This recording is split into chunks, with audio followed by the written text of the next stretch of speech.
Nope.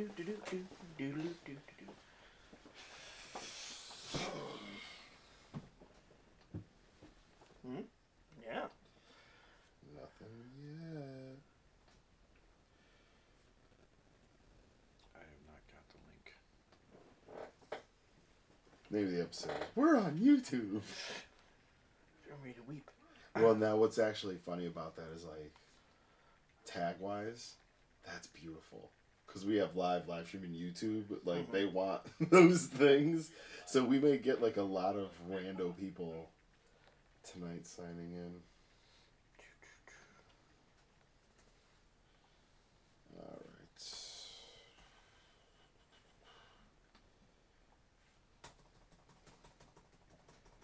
Alright, guys. For anybody tuning in right now, this is not a show about people staring at their computers and phones.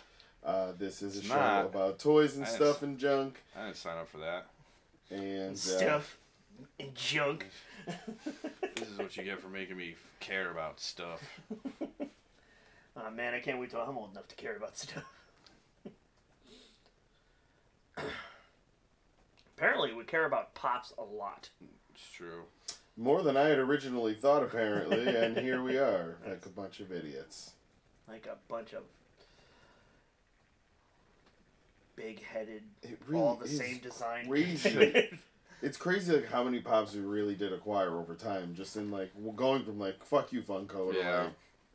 And that's not even the ones that are at my house, like yeah, exactly. Like I sent you the picture of what they can't see the Pop all over here, but like it's getting impressive. So, especially considering just like what was it 3 months ago, I was like, guys, I really think we should get like a Pop wall going, and we had like what 20, something like that, maybe, and it was like I remember looking at it going, it's gonna take a long time to get that Pop wall going. Nope. Well, it helped. It helped that we kind of went crazy over Christmas time. Yeah, then, there was a ton. And then we just went to a Pop convention, so that helps. So. I think I just want to not buy Pops until those conventions roll around and just hit those things because that was insanity. Yeah, I mean, I got a Deadpool and a Lobster Johnson for $10. Like, yeah. Well, I got all of those for $38. I got all 7 of the Power Rangers. Yeah. Exactly. Yeah. You got that Finn for $25. Yep. So, I also got a Nazgul for $5. Yeah. There you go. Yeah. That's what's cool though. The Nazgul for $5 was a really good deal. Yeah. And that's the thing. Is like I didn't know you were getting that. There are ones that I'm like, oh, I want that, but I'm not going to pay full price for it because I know eventually I'll go down to a convention and I'll be able to get a Hellboy for $5. Yeah. So I don't care about Chase editions or anything like that. I just want the Pop. So, like So now I've got ones that I'm looking for, but unless I get an amazing price, then I'm just not going to pick them up. Speaking of amazing prices, the sale at Walgreens is done. It is over. Yeah, I saw it today. I set a small burial outside outside of their store down the street from me.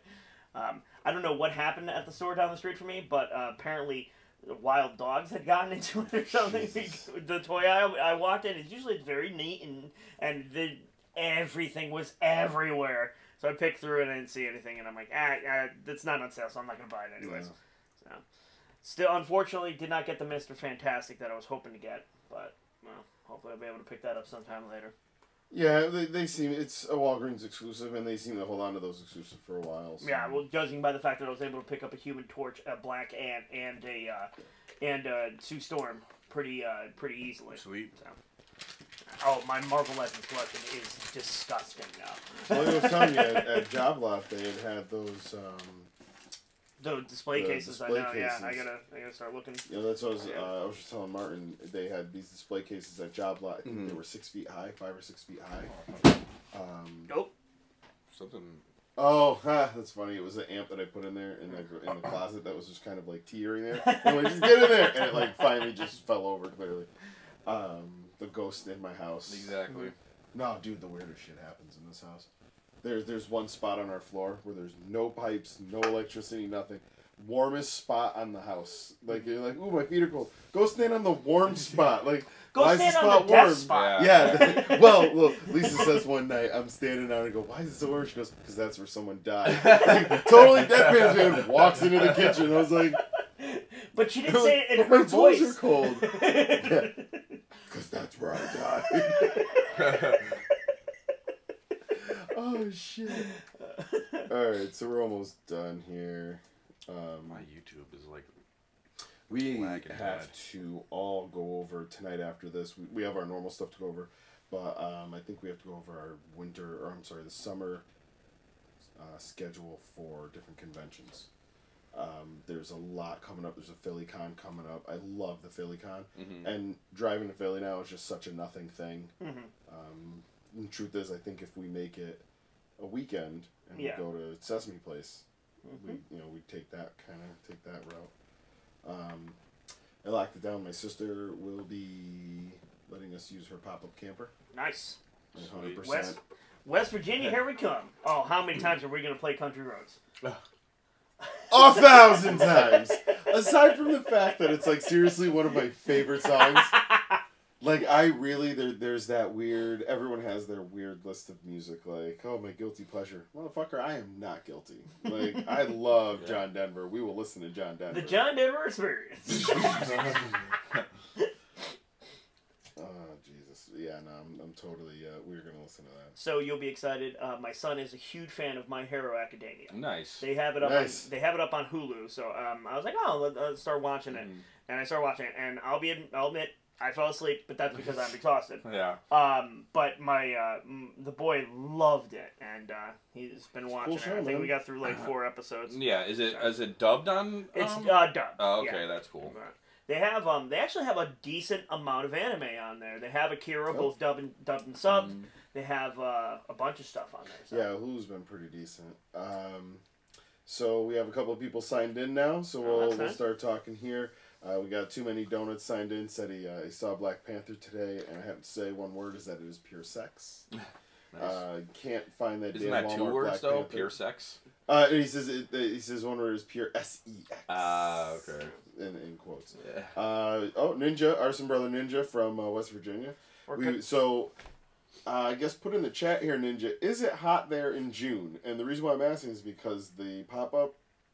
It has heat, but it does not have an air conditioner. Oh, that makes sense. So, no, some pop-ups do have air conditioners. Some of the newer ones are really actually pretty damn nice. My sister's is like kind of right on that line of like it's newer, but it just doesn't have that one thing. What she does is she uses one of those little portable. You just plug it in, it's a portable air conditioner. If it gets that bad. She said if not, you just put fans, open up the screens. And I can't imagine West Virginia being that hot. I mean, oh no, we're in like the crook of South Virginia. What's their underwear policy? Wear them. But what else should I be wearing? You should wear them, but wear your underwear with the most amount of holes in it. That's. I like it. Yeah. I like it. So, all right, let's sign in. We got 5 people watching. We'll do the countdown as normal, so I can cut this later on.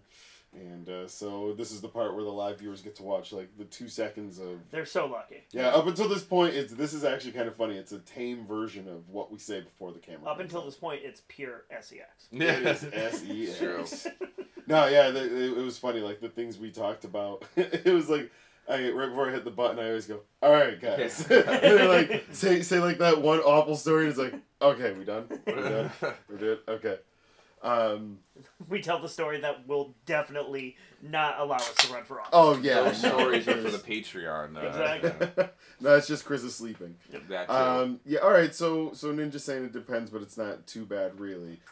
See, that's the thing. Is like, so the way Virginia's shaped, it's kind of got a big body here and that little tail. Yeah. Where we're at is almost in the crook of the tail. So we're like in the southern portion, almost North Carolina. So it'll be interesting. Like, 'cause it gets fucking hot in Virginia. Man. Yeah, I'm a gross, sweaty dude. I am a very sweaty dude. That's so surprising. You guys seem very, very airy. Here's and what's light. seriously more than likely going to end up happening. I'm going to bring a real, like, straight up air conditioner, and we're just going to plug that thing in and just let it sit in the middle of the. Just I'll put a drip tray on one side. We'll zip that bitch up, and we will die of chloroform. Garments. Let's see. Yeah, how do you get black lung? Do you have to make out with someone from West Virginia? Or? Oh, all right. So, too many donuts saying. I'm sorry for not knowing the name, but the one on the left looks like Robo from the Fwoosh. So, are you talking about the one on the left being Krizza or Martin? Yeah. No, Martin's just Martin. It is Martin, Yeah. Bobby T, and Krizza, which we'll be saying our names here in just a second. And the underwear situation depends at the compound. Nice. It depends. So I like that. I like that. Depends, man. You gotta keep your options open. No. I think he's saying is we have to wear Depends because they don't allow bathrooms. All right, before we go live, let's get some quick Depends talk in.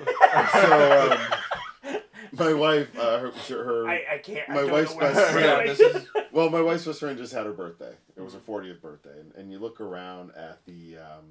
It's CRZA, not CRIZA. There's no I. It's just Krizza. It's his Wu-Tang name. That's right. It's his Wu-Tang name. Yeah, and I think I think I'm the petulant monk. I think it was my name. Did you do your? No, I never did. You never did the Wu generator. All right, we'll do it later on the show. Actually, it's pretty fun. Hey, that's how we got Childish Gambino. It is how we got Childish. So anyway, Mommy T, she goes online and she's like, "What are some funny cake options?" One is like a tiered cake made out of Depends diapers and like funny joke things. Then we priced it out. We're like, it's like $200. Let's just get a really good cake and a really good bottle of whiskey instead. Like, she's not going to use the Depends.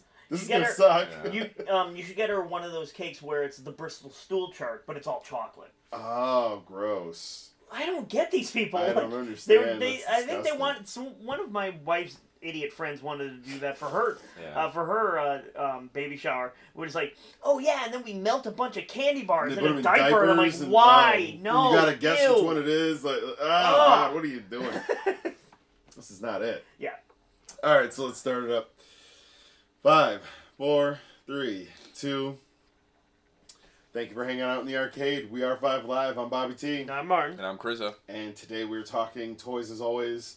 And I guess the things we love, not even just toys. And as it Depends. And Depends. Do you love Depends? How do you feel about adult diapers? The mosquito situation in southern West Virginia. Yeah. When he said the underwear situation depended, I was thinking wear my removable ones so I could just kind of rip them off in one. That was that summer you spent as a stripper. Yeah.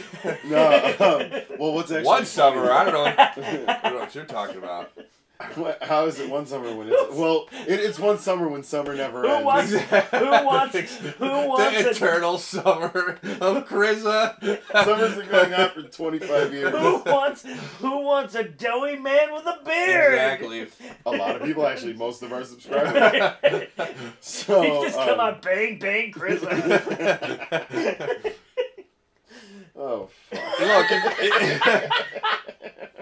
Look, if you donate to the show, I'll film myself playing with my beard for just... What you have to do is you have to do it like Kids in the Hall. You have to be eating a steak dinner while doing it. No, I just thought of the perfect video, actually. It would just...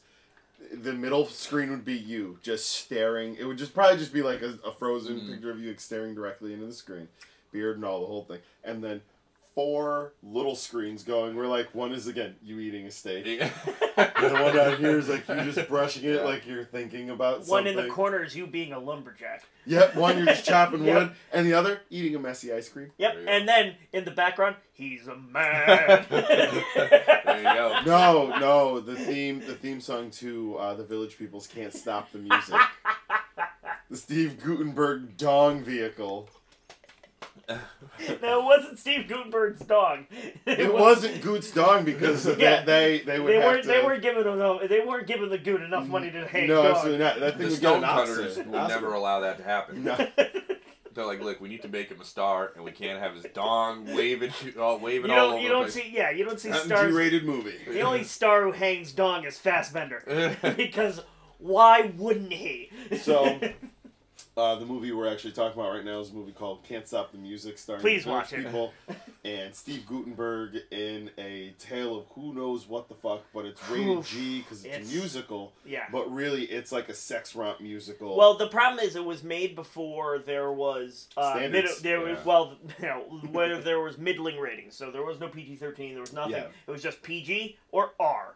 And it wasn't twisted enough, apparently, to go R, because the MPAA didn't notice the shower scene in which a dude hangs dong. There's penises everywhere. There's also a naked woman. Yes. There's a few things. We actually talk about this in our 1980, was it 81? Yes. It's 80 or 81, for the Why the 80s Sucked, Why the 80s Ruled. Go way back into our videos.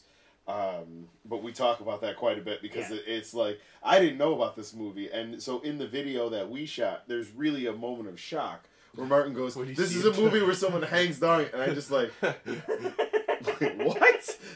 Like, it all just like slowly starts to like gear up in my head. Like, what if I was at a movie with my 5-year-old daughter and suddenly it's like, it was The Little Mermaid. Or it's like Beauty and the Beast, and suddenly like the guy just gets it out. Beast dog is flopping around. And you're like, what the fuck? Knocking Lumiere over. Oh my lord! And think of the CGI that would have to be involved in that. So, Too Many Donuts says, I saw the movie in a mall, and while I was in the mall, I noticed the 8-year-old holding a McFarlane Spider-Man. That poor figure. Yeah, dude, there's so many that, like, it's just weird. Why would you, with the penis in a kid's movie?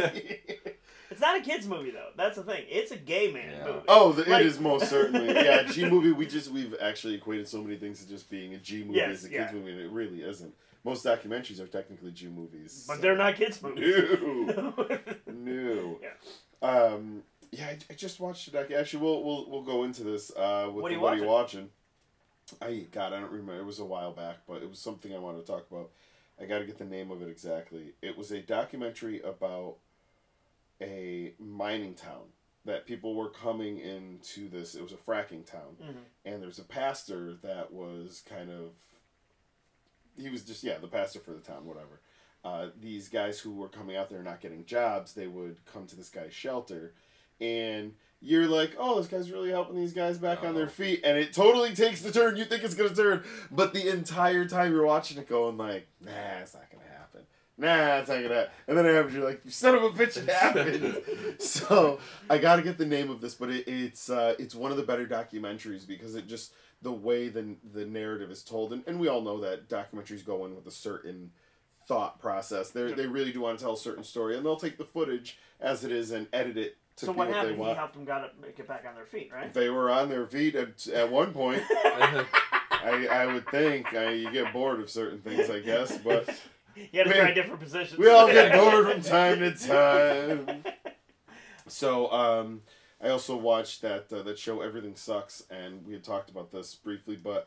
I can tell you one thing. That show sucks. There's a really weird moment in this Wait a minute. You're saying that's something that Bobby T loves. It's something that Martin hates. Yeah. Yes. You don't like it. It's why we work. I'm shocked. I have to leave. I can't deal with that. My world is exploding. It is. Your whole worldview is crumbling in. So there's a weird moment here where within the show the main female character is actually making out with one of the other female characters. Now, in the show, it's supposed to be a sophomore and a senior. In the real life, the kid who's playing the sophomore is only like 13 or 14 years old, and the one who's playing the senior is like 29 years old. And I'm watching this going... So it's hot, is what you're saying. I don't... What episode was this? Episode right. Timestamp? This is for research, folks. You better go check it out at the library so that the police don't bust the door down. Because I really feel like that's the level when you're dealing with that. Like if it was a 29-year-old man, I would like to point out. Whoa, hold on. I would like to point out that the shitstorm that you thought was coming has still not hit. I don't think the show. I think everybody's like Martin. They only give something the first season of a Netflix show 3 episodes, and they're like, "Fuck it." Yeah. You weren't They didn't get far enough into it. Otherwise known as the Iron Fist theorem. Well, it's the glow theory that we had that they and what we talked about this briefly just this week that I think Netflix because there's no guarantee you're going to get a second, third, or fourth season. Some of these shows, their first seasons are so much exposition, so much character building because they really need to set the stage for this whole universe in the hopes that they get a second season, but they don't want to not tell certain parts of the story, so they kind of have to cram it in. And to do so, they kind of front load those first 2 or 3 episodes. Except for the fact that there are shows that do it well. And there are shows that do it badly. But that's television. Yeah, well, no, and that's what I'm saying. But everyone's like, oh, well, it's on Netflix, so it's good. Like, slow it down. Absolutely not. Yeah. Absolutely not. That by no means does that apply here. It's the same thing as most anything you can fanboy about. There's bad examples of, and you just they put the blinders on. So, but this is some shows are so good that they outlast it, and you're blind to it, or you just kind of take it for what it is, and you go, oh well, we'll move on. And a good example is Stranger Things. First 2-3 episodes of that show is kind of fucking boring. But here's the thing, but they're not. It ramps up fast, and you forget how boring the first 2 episodes that's are. The thing. I don't think the first 2 episodes are boring. I think you actually care about the characters. That whereas too. They did a good job of writing. And everything sucks. I hated every single one of those characters. And the first 3. Whoa! Here's why. Because Martin saw himself in one of the characters. No, and I know which one of the characters. You jerks. Picture this motherfucker here. Actually, no, what's even better is the character character that you think I'm thinking about is not. That's Beavis. The kid with the poofed up fucking hair. That is straight up Beavis. I'm telling you. Was Beavis a... I mean, yeah, he is a complete dork. Yeah, you're right. I'm sorry. I get mad you guys were laughing that loud, but yeah, dude. For real, dude. Yeah. Yep. Yeah, no. No, I saw Beavis. I mean, yeah, you were in middle school with him, so you There was definitely, I saw a lot of parallels in the show just because it took place in 1996. Right. I didn't have friends in 96, I think is the other problem. Well, I've had the same friends since 96, yeah, so it's very easy to look back and go, oh shit, there's us with pictures in 96. Yeah, I had a different gang of friends in 1996. He was very far into his drug years in 96. Yeah, man, definitely. I had read some straight up opium Hunter S. Thompson books. Exactly. Yeah, I was carrying around a briefcase of drugs, and but I hanging out with Benicio del Toro. Yeah, exactly. It was all just cleaning supplies. His mother had convinced him that cleaning was a drug. She's like, I think you should go shoot up. By that I mean clean the toilet. Do you know how much Ajax I stored up my nose back then? It was a lot. So, as always, I'm thinking about doing a giveaway. I think we hit 20 live viewers. We'll do a giveaway. We have that Space Ghost still. We can give that away. Been doing a lot of... awesome. Hey, Jacob Luna's in. Nice. He was actually giving a lot of input in the last few episodes we've been having. It's really awesome. In the chat, everyone in the chat's been really talking lately, so it's great. I'm fairly sure Gingerbeard's going to come on sooner than later. He was saying he was getting out of work a little bit later, so we'll see. We can't mention where he works, but... how dare he? Where is his commitment? Don't even say that. Yeah. So anyways... where is his commitment to the show? So... I understand why he's not committed to us. Because you are failing in your moving along the show. I will take over. As far as what I've been watching, I mentioned it earlier. I started watching My Hero Academia, which my son is very much digging on. I'm not so much. It's okay. It's not really my cup of tea. I have been rewatching The Adventures of Briscoe County Jr. What is it on Hulu? No, I own it on DVD. There was one point. Fucking nerd. Yeah, there was one point where my my Wi-Fi shit out, like my entire internet shit out. I couldn't watch anything, so I was like, "Well, time to bust out the DVDs." And plus, I had just been moving around my DVDs, so I had it out. And so I watched that, and then I saw Black Panther last weekend. Nice. So, and we rewatched Wonder Woman because my wife's been in a rewatch a movie mood, and it holds up. I really still enjoy that movie. I don't understand the complaints about it. I really don't. I think the issue is when it comes to superhero movies, I try not to be as critical because I just enjoy them. Yeah, the thing for me is that I'm not a comic book fan, so I don't know if they're messing with the story or the character's origin. That part of it. I can't. Like if I were to do that, I wouldn't be able to enjoy anything ever. So, So even with as trying to be as critical as possible, Suicide Squad still a bad movie. Bad movie's a bad movie. It's actually pretty funny. There was a customer in my store this afternoon, or not this. I'm sorry, it was the other day. And he's super into comics, and I guess he's an older gentleman, so he was buying these like first editions when they were like 10 cents and stuff like that. And then his mom threw him away. Yeah, basically he was like, nobody told me nobody taught me how to take care of them, and they got moldy and this and that thing, and I was like, and so he's giving me a lesson on like Jack Kirby and like all that stuff, whatever, and I said to him, I'm like, I'm sorry, I like the superhero movies, but I'm not into comic books, and he was like, he just didn't understand how, because where I worked, that I wouldn't be into comics. And I was just like, I just never got into it. Yeah, it's just, when I was a kid and I was getting into like collecting things, magic cards were the thing to collect, and that's what I was doing. You could spend $3 on a pack of magic cards and get 15 cards, and use those cards to make a deck and continue to play that game over and over again. Or you could spend $3 on a comic book and read it once and be entertained, and then it's like, okay, I'm kind of done with it. Like, at least that's my... See, I was lucky enough early on for me that with Magic I started playing in 1994. So Alpha and Beta, those very early sets, were packs that were available for $4 or $5.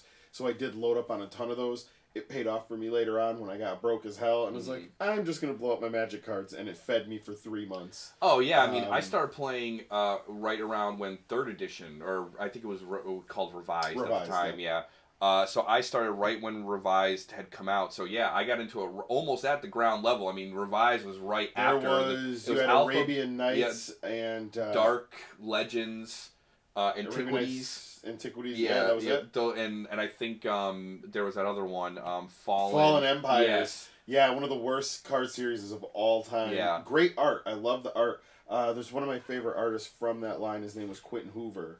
He did the original art for Regeneration, Vitruvian Doppelganger. So he had this really awesome style where he would... a lot of particles, I guess. Almost like when I think of Black Panther's Banff. And it's like the black dots and all that. Nightcrawler. I got Black Panther in the brain. Nightcrawler's Banff. It would be the black dots with the purple and the blue and the white and everything.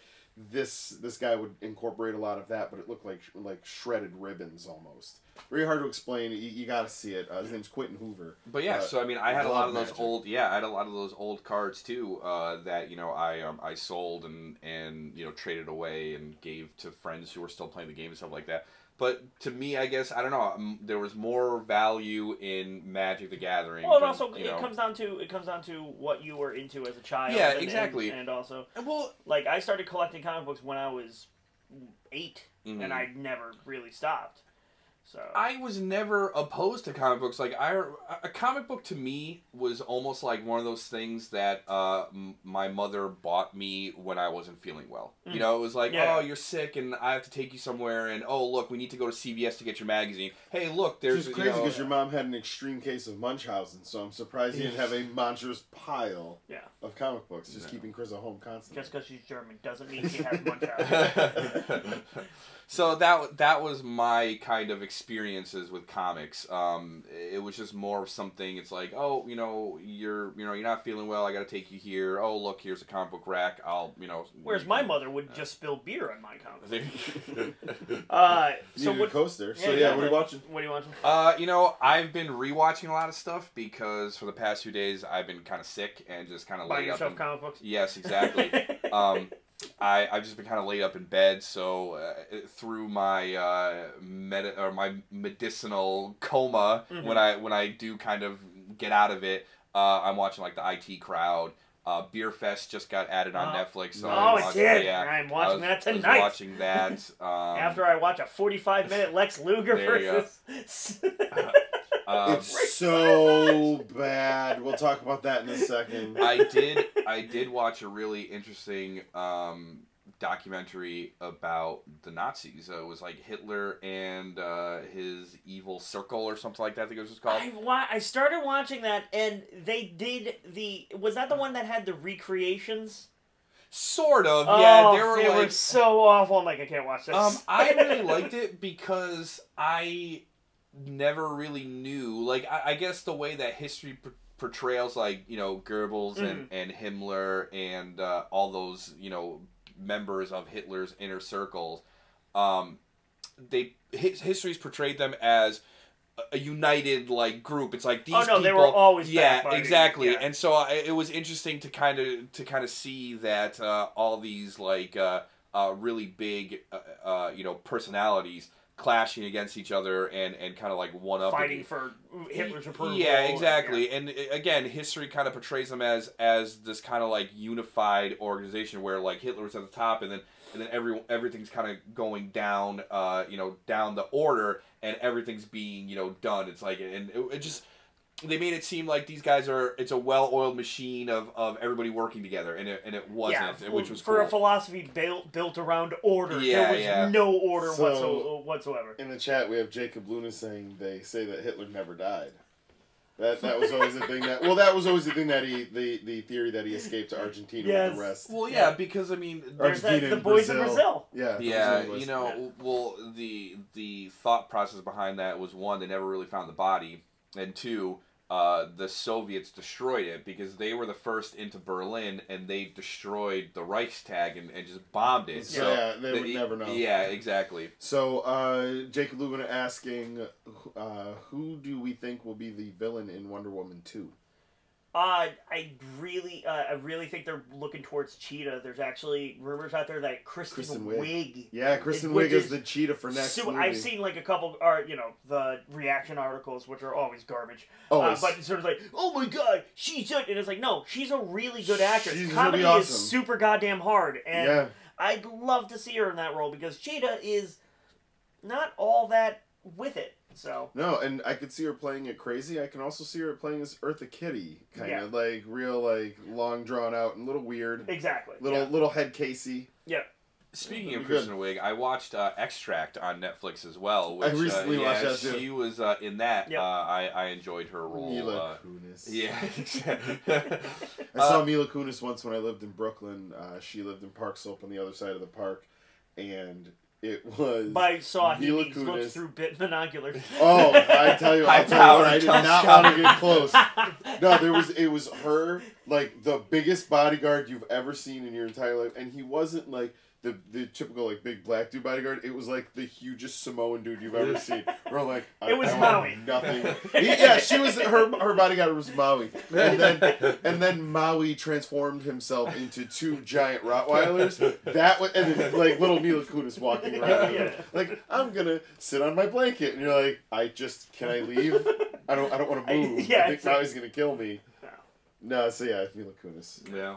That was like at her peak too, like 2003, 2004. See, here's the thing: I don't really know too much about comics, so I don't know who's Wonder Woman's villains. Wonder Woman doesn't have. Here's the thing: the DC's biggest problem, is their villains. Isn't there a villain that is the same as Apache Chief, but so she can become really big? Yes, that is. Oh God, I'm blanking on her name right now, but yes. That's who I thought you guys were talking about. No. Oh, Cheetah is. She's had a couple different origin stories. The one that they're going with currently is she was an archaeologist who got an ancient bone and. She got an ancient bone. It was cursed. I was leaving it alone. It cursed her into becoming an animalistic cheetah thing. Asshole. Mommy T knows all about that. I'm trying to stay as neutral in the middle. Just let him say what he's gonna say. It's like you're walking into all the traps, and I'm like, just keep going. Don't worry. That's why Chris is picking them all up. I'm like, yeah, that's right. Keep going. That's why I'm here. Come on, don't leave me hanging, Bolt, bro. Yeah, I can't. So that's that's the current origin story. Like most DC things, there's been a million different origin stories, and again, their biggest problem is they don't have the villains. Marvel's villains, for the most part, are very charismatic and very very theatrical, and DC's villains are not. Batman's rogues gallery notwithstanding, Superman really doesn't have a rogues gallery. He's got Lex Luthor and Brainiac and Metallo, and that's about it. That's actually, we're kind of like half-assedly talking about movies and other things. We'll kind of segue this into what we're listening to. So I did get a Stitcher premium account. Okay. Because I wanted to listen to... Usually when I listen to a podcast, I want to go back to the beginning and kind of go for it all. Yep. That's what I did with a lot of them. Yep. The dollop being included. But at one point, you're like, oh shit, I listened to 300 episodes That's what I've been doing with the dollop now. I was going through and going like, I don't remember this one. Yeah, you gotta go back and listen to a few. And Boy, she pops. So, my favorite, I gotta remember the episode, is the Confessioner. The Confessioner. On a special 5-part Confessioner. I love it so much. So for those who don't know, we listen to, it's called The Dollop with Dave Anthony and Gareth Reynolds. The best place to start, I tell everybody this, episode 12, The Rube. Oh, it's so good. Listen to The Rube. If you like that, you're good for the show. The next episode I would suggest from that era, that time period of the dollop, would be 10 Cent Beer Night. 10 Cent Beer Night's good. And the Tank Man. Tank Man's good. Tank Man's really good. Yeah. It's the story of the man who took a bull... Or no, I'm sorry. It's called Killdozer. No, it's Tank Man. It's Tank Man? Yeah, it's Tank Man. Killdozer is a completely different story. That's the one I'm talking about. Yeah. Tank Man is the guy who literally walked by a tank and was like, fuck, I'm jumping in the tank. Tank Man is the dude who opened up a mine in his backyard. Yes, that one. No, I'm talking about, the one who goes Killdozer and he puts like 5-inch thick steel plates around a special kind of bulldozer. He sections everything off so you can't even dump like grenades into it. It's basically it's everything proof. And he goes on a rampage. Because? Don't. It's the best. Dude, it's so worth it. The reasoning behind it The reasoning is beautiful. When you hear it, you're like... Yeah, well... You see how they drove him to this point? You're like, well, I guess, you know. I mean, I don't want to forgive a reason. Forgive a man for going on a killdozing rampage, but... So, anyway, I went back and I've been listening to How Did This Get Made? Which is an excellent... I've been listening to that since the beginning, and... Mantzoukas is one of my favorite... I think he's one of the funniest people on this planet right now. He really is. Just the dude can pop a crowd with "What's up, jerks?" Yeah, and you're just like, "Ah, man, Zukas, you're the best." So, for those who don't know, this is from the league. He played Rafi. Yep. He's been in a ton of things. He's in everything. Now he's in a lot of things now, especially. So, the episode I'm thinking of that I just listened to is Superman 3. It's a great one. It's phenomenal. It turns into a 2-parter by mistake. Yes. So, the first part, they talk about the proper movie, and I didn't know this, and this would make Superman 3 so much better, and would make so much more sense if they stuck with what was clearly the original script, in it being Mr. Mxyzptlk and the Brainiac. Yep. The Brainiac being Richard Pryor's character, and Mxyzptlk being, it wasn't Gene Hackman, it was... Ned Beatty? No, Beatty was the lackey for Gene Hackman. No, oh God, who's the bad guy? Robert Wool? No. He's the bad white guy in every movie. Robert Mitchum? I think it's Robert Mitchum. Yeah. Speaking of Robert McCarty, he just showed up on Briscoe County Jr. Did he? Briscoe County. So anyway, as I figure out who this guy is, I think that movie would have been way better had they stuck to it, because it would have made so much more sense. Yeah. Had they stuck with, like... Well, the story behind Superman 2 alone is insanity. All of it is just ridiculous. Just the story, like, how... The story behind Superman 2 parallels with the story behind Spider-Man 3 so beautifully that you're like, oh, studios do screw a lot of things up. Yeah, no, Spider-Man 3, I remember watching Spider-Man 3, I'm like, did they just try to sell me Superman 2 again? Yeah, that was... Spider-Man 3 is basically the studio fucking with Sam Raimi so much that he's like, I don't want to make your movie anymore. Yeah. I'm just going to shit on celluloid, and you'll show it to crowds. Robert Vaughn. Robert Vaughn. There you go. Yeah. I think... He's the guy who does the Trantolo commercial. He does. Oh, the dude from basketball? Yes! Yeah, and he was also, I think he was the bad guy in I'm Gonna Get You, Sucker. And he says, he's like, they're like, the man, and he's like, yes, I'm the bad guy in every movie. And you're just like, oh shit, he really is the bad guy in every movie. He's so perfect. It's such a great movie. Oh man, now I want to go back and make sure it's him. So, yeah, I've been listening to that, and it's so good. It's funny because I don't like, well, I guess I didn't like June Diane Layfield. even a little bit. Yeah. I like her There are characters times- I hated, Yeah. and now I listen to her on the show, I'm like, all right, I really like her now. See, there are times on the show she just annoys me because she deals with some stuff with such disdain that you're like, why are you even part of this? You know what's funny actually, what I really like about her on the show is that she's very clearly a feminist, so they're watching these 80s movies where they are very anti-feminist. Right. So it's really funny to see her thing when they just watch Ladybugs. Yes. And she's like, I loved this movie. Loved. What the hell is this? And they're like, I think this was a porno. I think this was like, they really Ladybugs, and it really is. Like, you look back at it and you go, oh god. I'm looking forward to listening. I haven't listened to that one yet. As far as what I'm listening to, I am always the dial. Like I said, I'm going through because I listened to 300 episodes just in a mad rush to get that. There are some that I've just blanked over. And then or they were playing, and you just kind of like exactly. And then Omnibus is also an amazing podcast. If you get a chance, do listen to that. And I've been going through my old CD collection as well as my old DVD collection, and so I've been listening to a lot of Lost City Angels, which is wow, I haven't listened to them in a long time. Which is a band. They were formed in Boston from the remnants of like 3 or 4 bands, and kind of like a garage punk. Like street punk type band, and they did they had 2 album releases. I prefer their first album. Second album they got kind of weird on, but didn't they have a new lead singer for the second one? I don't remember. Regardless, I saw them so much live because one of our friends was a massive fan of them. Oh god, so putting them over constantly. I've seen them a million times live, so I've been re-listening to that. And if you're into that type of like mid-2000s street punk, street dogs, stuff like that, then that's it's right up your alley. That kind of like melodic hardcore style. Exactly. Yeah. Yep. What do you got, Chris? Actually, speaking of which Chris turns his nose up at.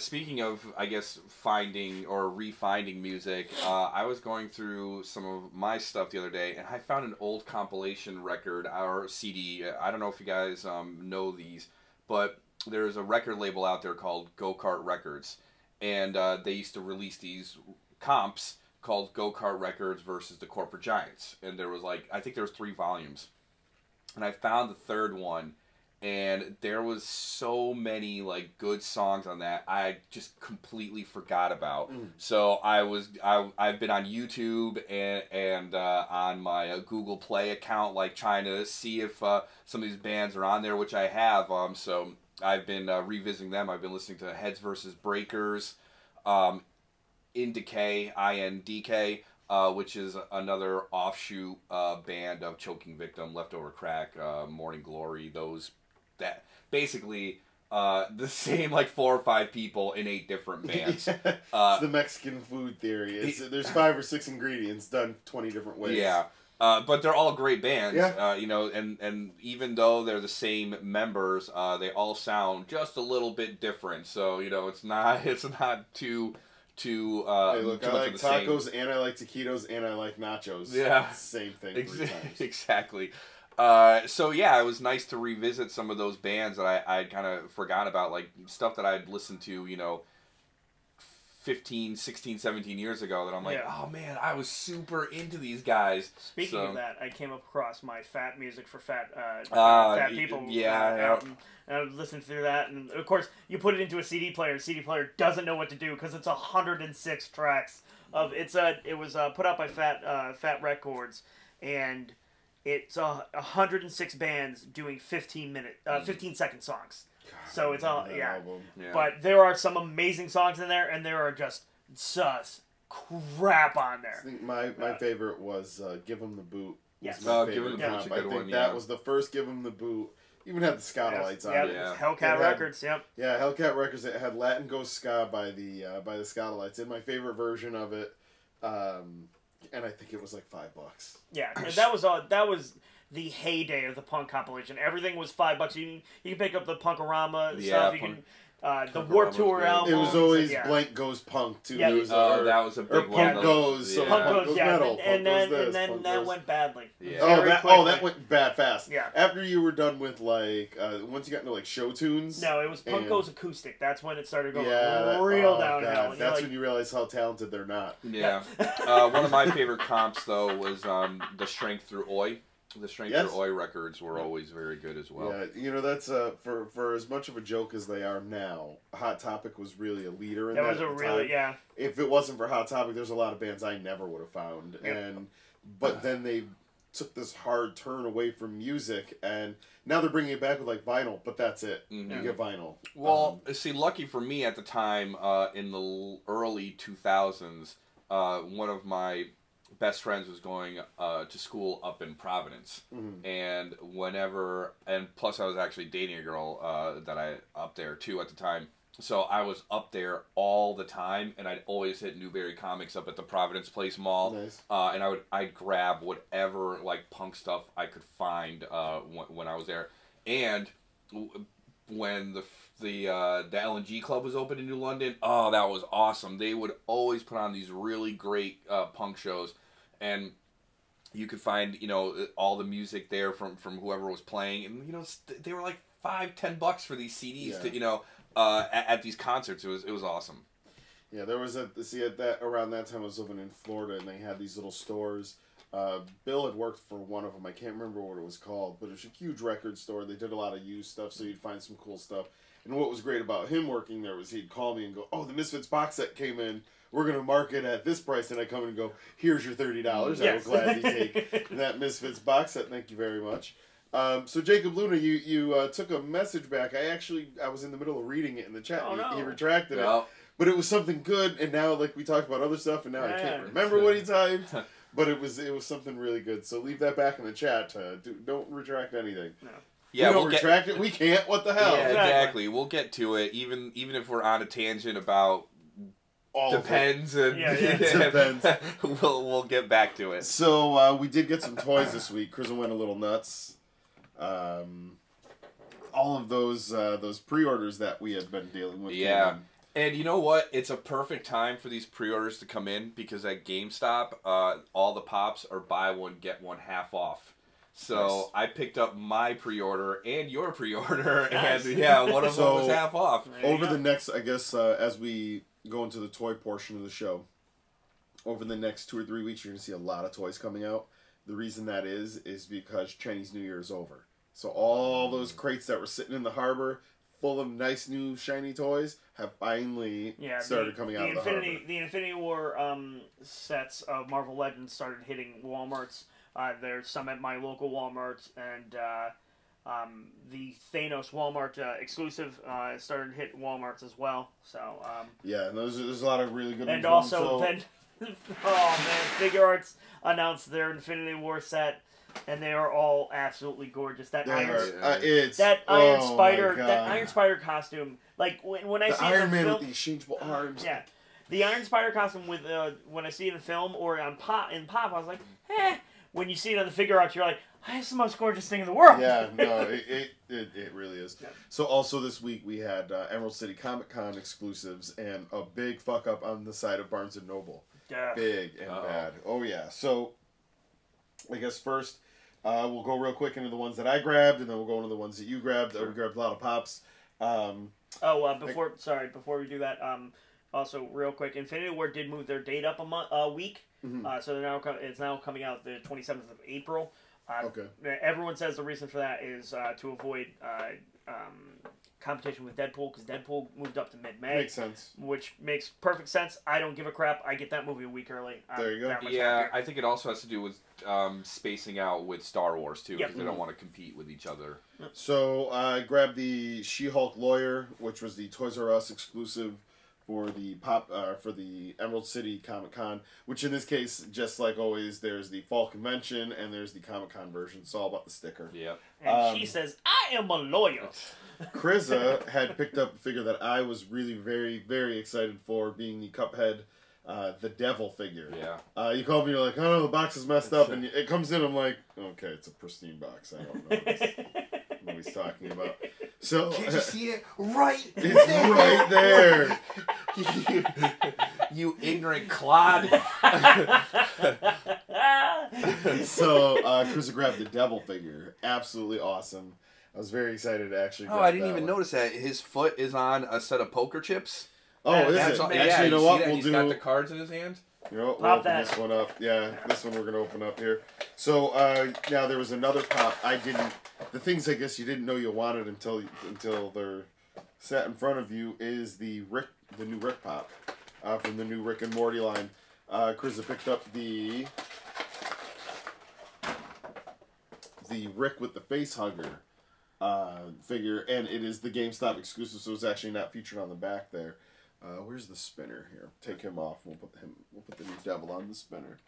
Yeah, that's pretty. Yeah, sweet. he does. He has cool his as feet. hell.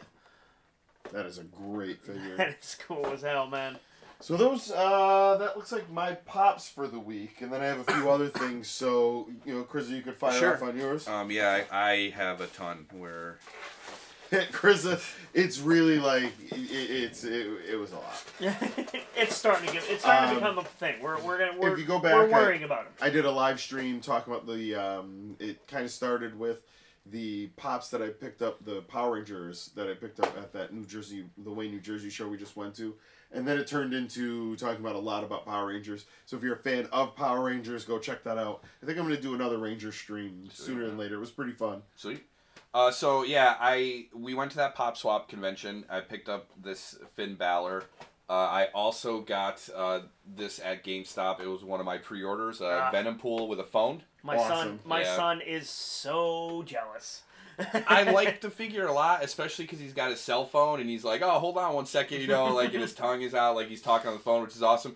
Again, the problem that I have with this is that if you're someone that's not taking this out of the box, you can't really see the cell phone. It obscures it. But still, it's pretty sweet. I like the figure a lot. I like the staples and on the suit and everything like that. It's pretty cool. Now, this is from the Contest of Champions stuff, which is a Marvel game, mobile game. And the amazing figure that is part of that line is the Howard the Duck, which is the one I got. It's 6 inches, it's massive, and it's hefty. I love it. Cannot recommend it enough. If you find it out there, I paid $18 for it and would have paid $25. Speaking of 6-inch pops, I have one as well. My Marvel Infinity Hulkbuster. So it weighs so much, man. This I found in stock at GameStop as well. At the same day, the Emerald Comic-Con pops came out, so I was lucky enough to find this as well. The Emerald Comic-Con pops didn't really do too much for me this year. The ones this year for GameStop were garbage. Yeah, the ones for GameStop weren't very good. The only one that I was even halfway interested in was the Lucky Bear, which Barnes & Noble. We'll get into that in a second. One of the other pops I grabbed was Peridot from Steven Universe. This was actually not from GameStop. I picked this up at a FYE while we were on our way back from New Jersey and the pop swap and everything like that. So now, any particular reason you picked this up? Actually, Kitten Butt is a fan of Peridot, so I grabbed it for her, actually. But, I'm just showing it off on the show. And then I got the Nazgul. That was another pop swap pickup. It was only $5, so that was a pretty awesome good deal. Yeah. And then this is for you, Martin. Oh. Yes, I got one specifically for you. I saw this hanging out at the store and it's all in its mangled box. So good. He texts me, he's like, check this out, I got this for Martin. So I saw that nobody wanted this with this all mangled up. There's a damn fine reason why no one wants that. with its poor destroyed box, I was like, I know I can find a place for this. Yeah. And I picked it up for you. Well, thank you. I will throw it directly into the garbage, so don't put it near me. So Jacob Luna asked, she's got her gun and everything. Did you ever get the 6-inch the 6-inch Alien Queen? I have not gotten it yet. I do want it. That one I don't like it. The head looks like a testicle. It It looks to me more like a dog. Yeah, it's not, I don't like it. It's I really smiling didn't like and showing its teeth. You know what the funny thing is? This thing is actually super awesome. Yeah. Like, it's old school Batman animated series Harley Quinn, and I can put it right next to my Phantasms and my Robot Batman. I have no problem with that. So I'm looking on the wall right now. I have... We just gotta get Bobby T to customize it into like a more Alexa Bliss style. No, right? Yeah. Or no, if you want to annoy me, you put the Suicide Squad costume on it. That will annoy the piss out of me. I have the Alien Xenomorph Warrior and a Xenomorph from the most recent Alien movie. Not Alien, the Prometheus. Yeah. The Prometheus Xenomorph. It's okay. It looks, again, like a dog. Oh no, Prometheus. I do want to get the... I like the 8-bit one. Yes. And the blood variant with the green, I think, is really, really cool. Really excited for this Rick and Morty, though. I don't get I the still want Doofus Rick. From Rick and Morty? Yeah, there's an episode where they talk about they went on an adventure. And it's like a little quick snippet, and the Xenomorph goes on his face. And he tells him on the way back, he's driving the thing, he's like, don't try to get rid of that thing, like it's worth kind of furthering Carter Burke's. So, make money off of aliens. Yep. Yeah, definitely. Alright, what else? Oh, I picked this up at Walgreens in their weird-ass sale. On the clearance, they had a Settlers of Catan dice game, which Martin believes it would be the sleepiest game ever. So sad. Or it's just so lonely. Just but so sad. it's So I'm excited to play. I mean, you can play one player, so again, it is a very lonely game. Yeah. They're aware. They know who they're selling. I'm going to shove my ovipositor down your throat and lay my X in your chest, but I'm not an alien. That's how we say hello. Yeah. Let's see, Harley Quinn is awesome. Just need to make a damn good movie, not a Suicide Squad lame movie. No, good luck with that, good luck. my friend. Exactly. It's all gonna if they did a Harley Quinn Poison Ivy movie, like that'd be good. Does Jared Leto show up in that? Well, that's the problem. Is that honestly, in the real world, what would happen is you'd have to cast the Joker. It would be another, like, who's going to be the Joker? And that would take over what the movie was about. Meanwhile, it's about... man, I really hope they get a Joker who's tattooed on his face. Tattoo damage. I still think like he was a box that got pushed off of. The thing that I'm just... The fanboys... Like he was the box that Harley Quinn came in? The fanboys who liked that movie are... They didn't realize they got worked hard. The funny thing is, like...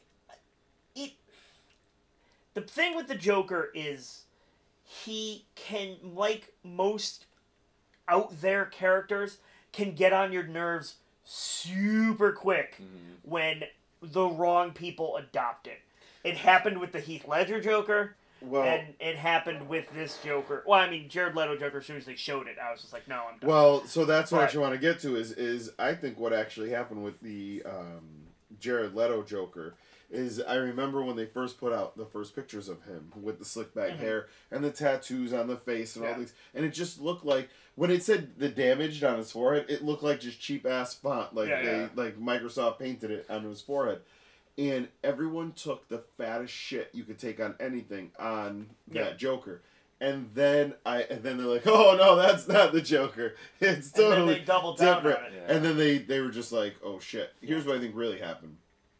They made that decision. It was a bad decision. They only knew it was a bad decision after they showed it, but it was already too late. They were just testing the waters, and they're like, well, we're screwed now. You know what the problem? You know what the problem with the Suicide Squad is, and I know there's multiple problems. Like this is started where I think the biggest problem with the Suicide Squad is that they in the trailer they're like, oh, we're gonna assemble all these bad guys to do like our work, whatever. But then they don't even like show who the villain is. But how does the audience know they're bad guys? Do the characters turn towards the camera and tell them they're bad guys? Yes, exactly. Okay, good. So, because I mean, otherwise, how would the audience know? All the trailers revolve around the Joker and Harley Quinn, and Batman showing up. And you're like, and Batman shows up for like this brief moment. But in reality, the Enchantress is the spoiler. Yeah, sorry. yeah. Oh, dude. Gonna watch it tomorrow. The Enchantress, how like jerk. that was the biggest problem. The biggest issue with the Suicide Squad movie is it wasn't a well-written movie, and it was marketed poorly. Who was the Enchantress? Chloe Del Veggie or whatever. Yeah. Man, I take her as the Enchantress every day of the week. Okay, so she was the problem is this is a movie that had something to the effect of I think 60% reshot. Yeah, it a huge reshoot number. So, like this will actually this is good for our Patreon. This is kind of a perfect moment.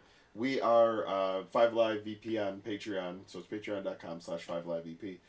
We're currently going to be recording 2 episodes a month for our Patreons, or for our patrons. One will be a wrestling pay-per-view review, and then the other one will be a review of something. And we talked about this earlier. I said the things that we like, and that's what our channel is. It's the things we love.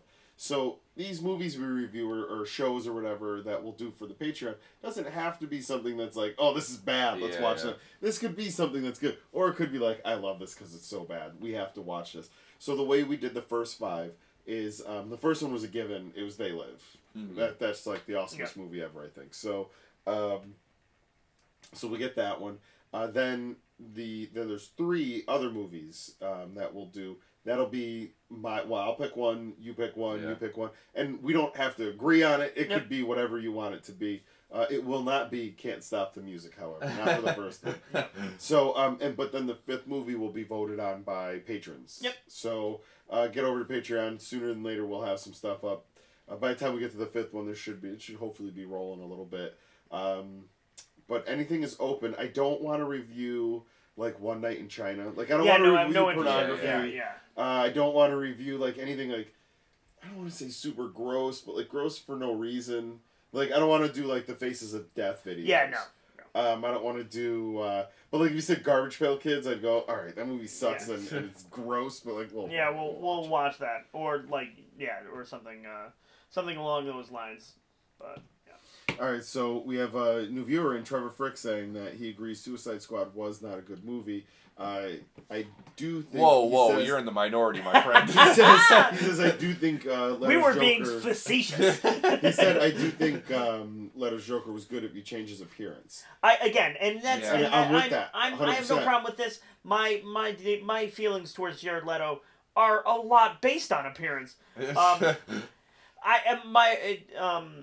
That Joker, just the appearance-wise, garbage. Like when they were doing test shoots, it's classic. No one's watching the pot because when you're doing test shoots, someone should have come along and gone, "Why would he have damage tattooed on his forehead? Would he walk into a tattoo shop and say, 'Please tattoo damaged on my forehead'? Yeah. Like, why would he have ha? They're jailhouse tats, yo."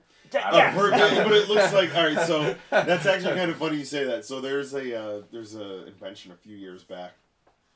It's a mesh that you can put in your skin, and then you can get what's effectively a printer that reacts with the mesh. And so what you do is, if it was on your arm, you would scan in your computer, type in or put in the PDF of the PNG, so you get the vectors of what you want, and then you could put this like a price scanner almost over the thing, and it would give you that design within the area of the mesh that you had. That damage tattoo looked like he had the mesh in his forehead, and he typed in damage. Unquite damage. Absolute garbage. And again, this is Warner Brothers. One of their huge issues is they have no real direction. They're trying to do way too much all at the same time. They're just trying to catch up to Marvel, and they're not really putting the effort in. They're just popping the movies And that's the thing is they don't realize is that Marvel is doing so good because Marvel's not worried about DC. Right. If anything, Marvel, I still to this day say that the Howard the Duck appearance at the end of Guardians of the Galaxy was just one big Marvel spiking the ball on DC's face and just laughing and going, we got a crowd excited for the chance that there's a Howard the Duck movie after we gave them the Howard the Duck movie, and you guys can't even make Superman. And that's basically what and that's what it comes down to is because the way you build things in this world is you build things. You don't speed rush. No, because if you speed rush, things fall apart. So, we got Jacob Luna saying that, don't even get me started with the stupid laugh. I wanted to stick a sock in his mouth. Yeah, So, Josh called me.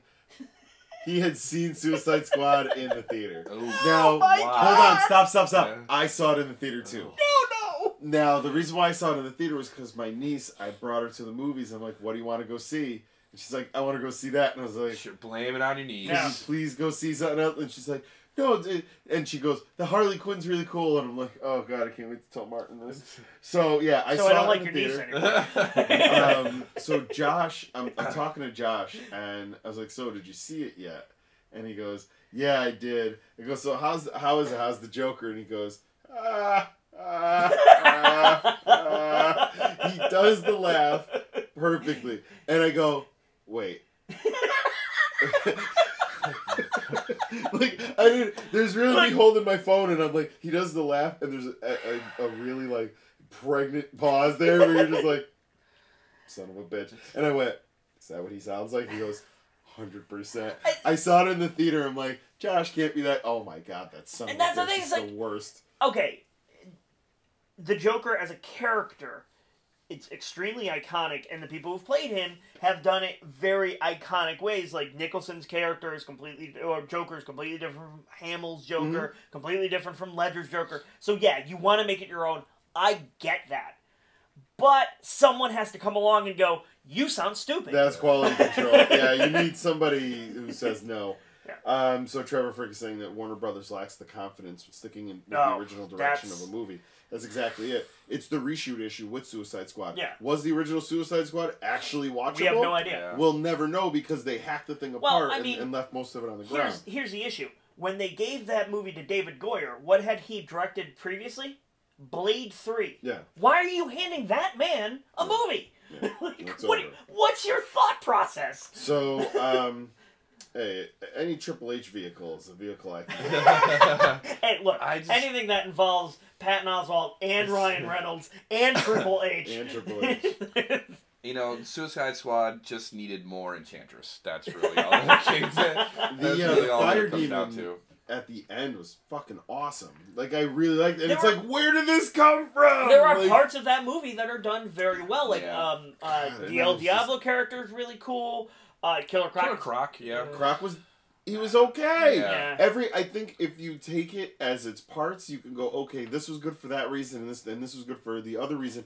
But then you slather Harley and Joker all over it, and you go, actually, you know what? Done. And Harley and the Joker, I think, aren't even like the worst parts of that movie. I think Deadshot is really. That's the thing. Yeah. Any time Will Smith shows up, Will Smith has gotten to Tom Cruise territory for me. Anytime he shows up in a movie, I'm instantly out. And I'm like, that's Will Smith, and I don't believe this I'm not against anymore. Cruise in that sense, but I understand what you mean about Smith. Truthfully, Tom Cruise, for the movies that I watch with Tom Cruise, are ones that I really enjoy. Like, Minority Report is awesome. Mm-hmm. I think Live, Die, Repeat, or whatever the hell the final name of that movie was, is great because it's just like watching a video game. Yeah. I thought it was a really fun one. And again, but then there's the others, and I'm like, I want nothing to do with Jack Reacher. No, and I'm not saying that. I can't enjoy a movie that Will Smith is in, or Tom Cruise, or Mal White just chimed in for the first time tonight to say, don't you hate on Will Smith? Again, I'm not hating on Will Smith. I'm Wild Wild West. And actually here the actor who epitomizes it for me is Mark Wahlberg. I see Mark Wahlberg in anything. All I can think of, I think I found a Transformer. Like, that's all I can think of. I could be watching him in the most... say hello to your mother. I could be watching Patriot Day, and that's all I can think of is, I think I found a Transformer. It's just, honestly... Fucking Marky Mark. Also, he killed a guy. So there's that. No, he didn't kill him. Oh, I'm sorry. He beat him up. Severely beat him. Will Smith as... Jimmy Smith killed a person. Will Smith, Deadshot. Bad. He goes from being this like anti-hero then to being on the soldier's side, but then like being an it's all right. Let me say this. You know what? He switches. I just want to throw this out there, guys. Please, to anyone who does join the Patreon to get our different reviews, no porno, no gratuitous like murder stuff. We don't want to watch it. No Suicide Squad. Can we just put it on the level of like One Night in China, Faces of Death, Suicide Squad? I have no problem with that. We good? I think that's... Oh, the other movie I think that would also be on there. That should be on there is Kirk Cameron's Christmas movie. That's really bad. Yeah. Left Behind 3. Left Behind 3. Any Kirk Cameron vehicle, frankly. Unless it's the first season of Growing Pains. I figured you'd go 4th season. Mike Seaver represent. What is it? Just throw out like does he rap? Does he rap? No, in that I'm just throwing it out there because you gotta have. That's a real heavy. It's a real heavy boners to bone season. Origin of Boner. Rest in peace. Rest in peace. Is he dead? I don't know. No, dude, he killed himself. You know who his father is, right? No, please hold on. His father's Chekhov. Are you? That's Walter Koenig's son. My God. Yes. His brother-in-law is the guy who hosts Never Not Funny, Jimmy Pardo. Yeah, and it's a sad story. Yeah. But real quick, back to Deadshot.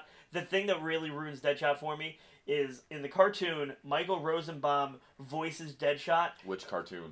Justice League. Okay. He voices Deadshot, and basically he's just doing a Kevin Spacey impersonation, Nice. and it's dead on, and it's amazing. And that's who I want as Deadshot. I don't want Will Smith being Will Smith. I know, it's always a shame when you get like a voice actor that's like just they nailed the character and you're like, oh yeah, no, he should be a cocky piece of garbage. Yeah. There's the reason he's called Deadshot, because he doesn't miss. He's a cocky piece of crap. He's never a hero. Yeah. He's always looking out for himself. So he's Kirk Cameron. Pulling that one all the way around. Can we move on to what we're reading? Sure. Because there's a couple things in the news that I wanted to talk about, and I know we're not a political show, and I don't want to. I'm not going to bring up my politics. I just want to let you right after this. I'm going to talk about Boner. Go for it. Dude, I'm telling you, it's going to be a sad Boner from Growing Pains is going to come up here after this, so as dour as what you're about to say. It's not even that bad, but I just feel like we need to talk about it. Have you guys heard about the Chris Pratt, Kevin Smith thing? Yes. Okay. Well, all I know last is that Kevin Smith had a heart attack. Yeah, Kevin Smith had a heart attack. Had a massive heart attack. Chris Pratt goes on Twitter and says, hey, I know we're not the greatest of friends, but I loved Clerks, and you are like part of the reason why I got into acting. Mm-hmm. So he's like, take care of yourself. I'm sending you prayers. Okay. And people freaked out. They lost their shit. I'm happy I don't really pay attention to the internet too often. This is I mean, and I don't even go on Twitter. This was just on my feed, that everybody on Twitter is reacting to it. And they're freaking out on him about how prayers don't work and that he should rely on science. And that's fine. If you don't believe in God, and you don't believe in religion or any of that stuff, that's 100% fine. That falls into... No, go ahead. But it's the sentiment. Yeah. You're offering someone well wishes. Yeah. And you're just saying... Yeah. It's like me... Okay, I like I said, I wasn't going to get into my politics, but I'll say it. I don't believe in God, but I say to people, Merry Christmas. Yeah. Like, it's the gesture. What it comes down to, and this is a huge problem these days, is everyone getting into everyone else's shit. Yeah. Why does it matter that he sent prayers to Kevin Smith? Why does that bother you at all? Are you Chris Pratt? Are you Kevin Smith? Are you intimately involved with either of them? No? Then shut the fuck up. If I had a heart attack and you said to me, hey Chris, I hope you get better, man. I'm praying for you. I wouldn't be like, what the fuck, man? Why are you praying for me, bro? I need medicine and science. I don't need no sky wizard, bro. Here's how that text would actually go. Be like, hey, you coming to the show this week? No, man, I had a heart attack. All right. Glad you didn't die.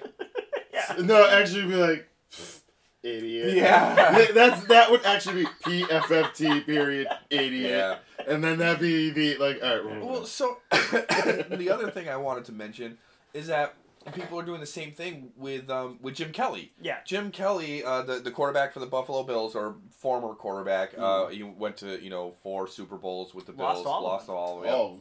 There is an awesome ESPN 30 for 30 documentary about it. Watch it. It really is good. And again, him and his daughter, posted a thing posted a message, I think it was on Instagram, saying like, cancer's back, getting ready for treatment again, praying that everything goes well. And again, people, and I was reading the comments on the ESPN page, and people that is toxic. people, holy that was your shit. first instinct. There's an alt-right page on Reddit that might be a little more tame than the ESPN page. People again, like, he shouldn't be, thinking about some invisible sky wizard or whatever. God. It's like, dude, if the man wants to pray about his health, then let him pray. Why does it bother everyone? Regardless of what you believe, it's the gesture and the sentiment. So that's what it's all about. Ryan Brasher is in the chat. He's been on our wrestling. He's from Hardcore Collectors. He's saying that that's some horse crap. People are dumb because Chris Pratt has a medical degree to utilize. Ryan says, I'm intimately involved with Chris Pratt. He just doesn't know it yet. Yeah. So's my wife. Yeah. So's I think everybody's wife at this point. Again, that goddamn picture when he's like, look at my abs like Star-Lord, and you're like, you son of a bitch, I like Cheetos. Oh, that's the quick question. Sorry to story to cut you off. So we went to the NEW show. Yes.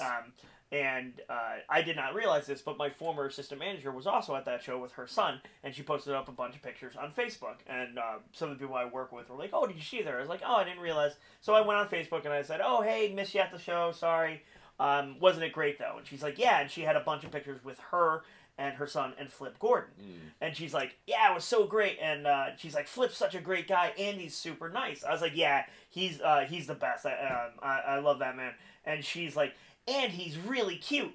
Have you seen his butt? And I wrote, yes. Yeah. He's an attractive man. I'm like, I don't know what to say. I couldn't stop looking at it. Why, yes, I do. Do you want to trade pictures? Here's my... Just want to put some barbecue sauce on it. I want to take it behind the That is some great A prime beef. I just want to take a bite out of that. like a green apple. So yeah, the thoughts and prayers thing. When I get, it's when it comes to something like here's my opinion on it. I guess as I haven't thrown my hat in the ring on this one. When it comes to the Kevin Smith thing, this is a guy who he's saying, you're my inspiration. This hurts me to see you like this. I understand this. I have the people in my life or the people who had influenced me that are flaking off and dying left and right, and you go, oh my God. Like you think about him and you get emotional. This is that kind of guy for him. He has the platform to say, oh, I'm thinking of you, and multiple people are going to see it. I think, real quick, just to interject here, I think the other thing, too, is that Chris Pratt says, we're not that great of friends. Yeah, so he's saying, you're my inspiration. Yeah, he's just trying to reach out to him, and because he's maybe not the closest of friends with Kevin Smith, this is the only way that he can get the message out there. I'm not a God guy, but when I met Ray Harryhausen, and he was a mummy at this point, like just old as old can be. Same with Bradbury. I was like, hey man, like good, sending them good blessings. Like, you're not doing well. I see this, and anything, you did so much for me. At least I could say, come on, get good health. So that's how I'm looking at this. Yeah, get good health, man. That's it. You help me get good health. I think that's exactly what he meant by it. This isn't like a school shooting happens and he goes, thoughts and prayers, and you go, dude, fuck your thoughts and prayers. Right. You said that 15 and also, times. and that's the whole other thing is that's what a lot of people equated it to. Is like, what do you do? He's like, well, here's the thing. Chris Pratt isn't a surgeon. He can't fly to LA and push people out of the way, and he can't. Like, he's doing the best he can with this platform. The thing is, again, it's just a gesture. Yeah. Like when I say to someone Merry Christmas or Happy Holidays, or it's just a friendly thing, and he's doing the same thing, and I just don't understand the backlash that there's so much more in the world to be upset about and to rage against, and you're picking Chris Pratt for saying I'm praying for you. That's the island you're dying on, really? All right, yeah. So that's all. That's all I wanted to talk about because that's insane to me. Yeah, no, I can't, and that right there is why I have to be directed to go to Facebook to put things out because I avoid it like the plague. I've just avoided it recently. And truth is, there's been a lot of big things that have happened in the last week in my life. So luckily, I missed most of this stuff. I do, however, think it's funny the amount of people who are like, how could this happen to Kevin Smith? The man made a thing. Yeah. He made a thing for his 40th birthday called Too Fat for 40. Yes. He sued an airline company because they're like, yo, you need to pay for 2 seats because you're taking up 2 seats. Like, this wasn't really this didn't come out of left field. Yeah. This wasn't like when this is I equate this to when a 97-year-old person dies and they go, what did he die of? I don't know, fucking the earth? What? Time got him. It turns out you could only rotate on this earth so many times and it got him. Like, it's not natural causes. Fuck it. Like, make something up. Like, this is that. And so, not to say, like, this isn't the look at what you were wearing argument, but it kind of sort of is a little bit like, well, dude, no, here's the look thing. what you were doing. I mean, I don't know. I think maybe if I was like 15 or 16, I probably would have taken that same argument, be like, "Oh, well, how dare he said prayers?" But you're an adult. God doesn't exist, man. You're an adult and you're not an asshole. Yeah, well, I mean, I am just in different ways. Yeah, just a different kind of asshole. Thoughts on Chelsea Green knocking the drink out of that asshole fan's hand? I have no idea. Yeah. While we're on social commentary, I don't know who Chelsea Green is. I don't know either. Let me. What drink? Yeah, look, dude. Hey, does it have to do with toys? No, exactly. Like that. That's the other part. Like I focus so much time on toys that I don't know. Really does Chelsea Green have a Figuarts? If she knocked a drink out of a dude's hand or a fan's hand or whatever, he probably deserved it. I'm sure. All right, so Chelsea Green is a Canadian professional wrestler, best known for her time in Impact, known as Laurel Van Ness. Oh, okay, yeah, she dates Zack Ryder. Oh, this is the crazy one with the lipstick. Yeah. She was stood up at her. She had an in-ring wedding. That's right. No, and okay, got stood up, and so she what keeps happened? the makeup all fucked up on her face. So what happened was some fan was basically telling her to take off her top. He was real drunk, and he's like, "Yeah, why don't you take off your top? Or, I paid money." So basically, she walked up and just knocked the drink out of his hand and walked away. Yeah. Because guess what? She's a professional wrestler and can more than likely kick your ass. Well, and even more to the fact that falls under the part of the show. Yeah. I love what they what guys used to do. Like Andre the Giant was kind of known for this stuff. Like, don't be a dick. Yeah. Andre the Giant's gonna find out, and he's probably gonna like shit on you by mistake. Like literally shit on you. Yes. Dude, oh my God, the fecal matter involved in wrestling pranks is crazy. Insanity. Mr. Perfect apparently fecophiliac. Loves shitting in people's bags. Shitting people's bags. His favorite prank he ever did, he had to stay under a ring for a spot for 3 hours. Shit in that thing within minute 2 and kept the other guys down there for 3 hours. Yeah, I know. Like, oh my God. And Vince McMahon thinks farts are the funniest thing. Real quick, wasn't it one of you guys that told me that that Andre the Giant, when he was in Japan, he shit in his bed? Yes. He couldn't fit in the bathroom to shit in the toilet, so he shit in the middle of the bed, bundled up all the blankets, and put, I think they said like $800 on the... And this is in 1970 whatever, so like $800. He put down $5,000 and walked out of the room. Yep. No, what they used to do back in the day is if you were in the front row and you're being a dick, you're screaming at the people or whatever, and say you did that to Sherry, and she would go back and tell the next person, oh yeah, the asshole in the front and the Macho Man thing, he's screaming, he said this to me, and then in the next match, I don't know, Booker T or whoever might throw the opponent over the barrier into that guy. He's going to be like, oh yeah, I was part of the show. dude, I threw a 300-pound guy at you because you're being a dick. Yeah. Like, well, so and that's they used to do that way back. A lot of that has to do with alcohol. They're also drunk and on coke, so everyone was their enemy. Exactly. Yeah. So WWE PG-13 needs to go back to the Attitude Era from Jacob. Never happening. No, we will talk. Jacob, tune into our Wednesday show. Keep that topic. We will talk about it because we've talked about this in the past. We enjoy what the Attitude Era did. It got us to this point. Yeah.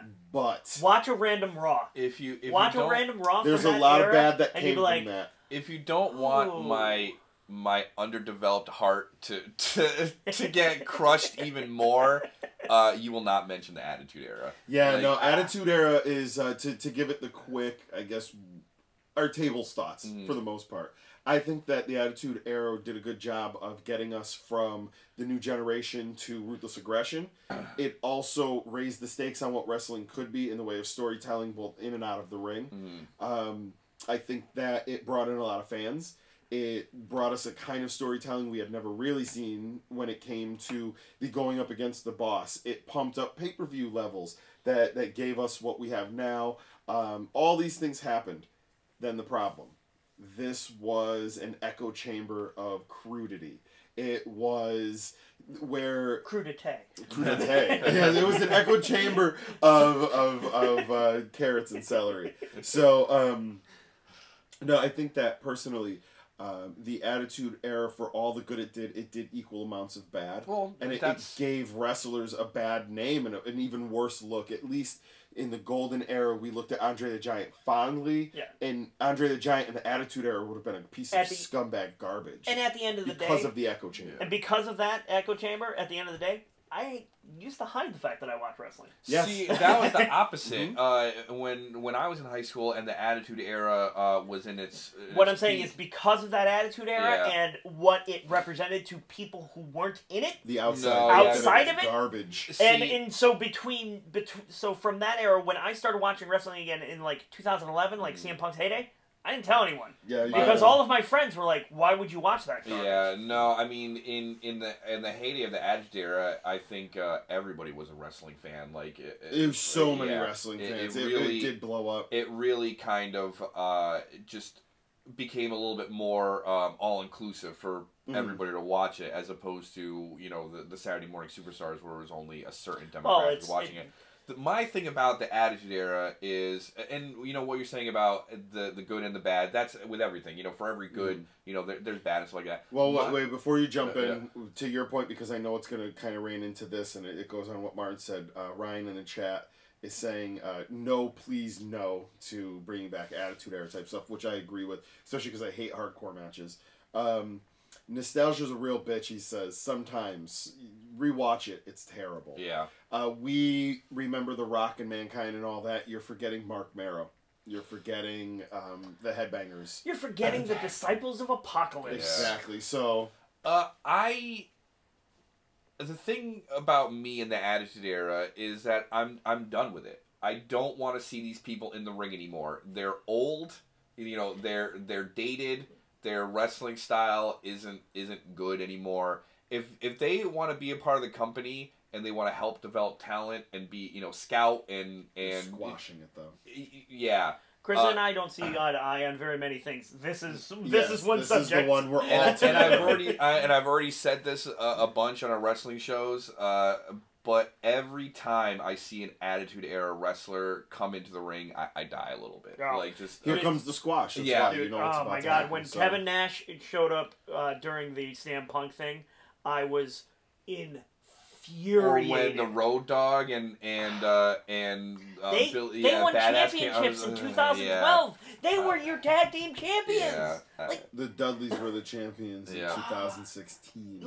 Oh my god! These people need to go away. It's not go away from the company, but go away from the ring. Yeah, be out of the ring now. You want to bring them back for a 30th anniversary show? Great. I don't want to see them on a random Tuesday in June. I just don't. However, see, now here's the weird part. So they come out, we get all these Attitude Era guys in the 25th anniversary show, and what do? Bury new talent immediately. Right. put over some new talent, bury the rest. Yeah. And it's just what they do. So we'll stop talking about wrestling now. We have a whole wrestling show for that. That wasn't the perfect place to shit. Ninja's saying that shitting under the ring is probably... Yeah. Just the amount of fecal take matter. those down. Apparently, Owen Hart was a massive fecal shitter fan, too. In the immortal words of Danny DeVito, because poop's funny. I gotta do from there. No, I did them. I did all the poops. So, I've been going through the toys down here in the arcade. I've been coming across a couple gems. So we're going to kind of go through a few of the quick gems last week. Blast my shirt off, blast my nips. You're going to want to, your Martin might pop his shirt off. We'll see. I've got a bleached asshole. He's going to want to start, start rubbing his nips in a few seconds. Find out anyway. So, speaking of Attitude Era, I actually have a few of these things were marked for sales. And look, he's got a toilet and everything. Speaking of moments that when you realized, oh my god, this is the greatest thing ever, that was the moment when I realized It's Always Sunny was one of my favorite shows. When poop is funny. No, when Artemis goes, I've got a bleached asshole. He's gonna find out anyways. So, these are from, I think, 2002, 2003. Jax, it's the Raw Uncovered. Jax. Or Superstars Uncovered. So it would be a WWE magazine and then a figure. So I found the Kane and the Undertaker versions. And this is Undertaker when he was American Badass. Yeah. Boy! And this is why the Attitude Era hurts me, because I loved Kane in the Attitude Era, dude. It was awesome. It was such an awesome character. And that Katie Vick storyline, I still jacked it to that. And I mean, and he was doing pretty much everything the Undertaker was doing. Pretty much, and you know, the Undertaker's hailed as this great wrestler, and Kane was doing the same kind of stuff. And Kane now, like with the Braun Strowman thing, it hurts. It hurts me to see him do that shitty tombstone pile driver. It's so bad, and he takes everything on his knees. Hey, boy.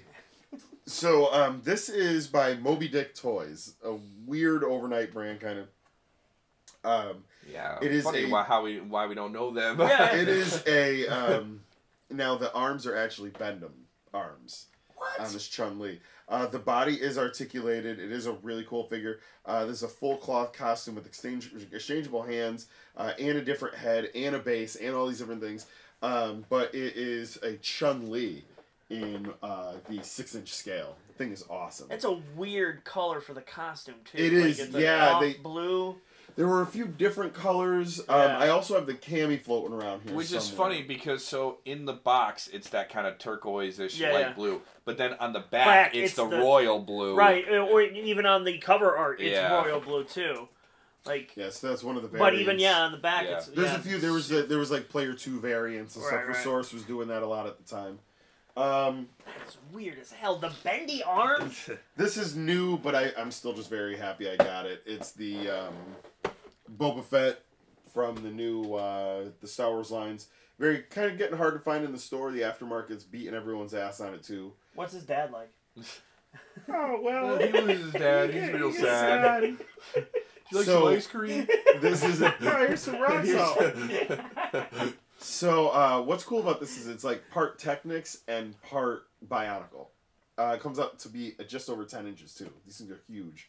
So, we'll see. I like the way it kind of looks, but once I build it, I don't like the way his neck, the helmet is like tilted, and kind of crooked against the chest. Oh, awesome. Justin Scadam just signed in. We got 10 people watching. Nice. Justin is I know him mostly from the Knights of the Slice fan group, so really good customizer, good dude. Customizing is an abomination. So Ryan saying he wants the aftermarket dead. Yeah, it's a killer, man. So hey, I profit from it, so I can't really say too much. I'm going to Disney on the aftermarket right now, so sorry.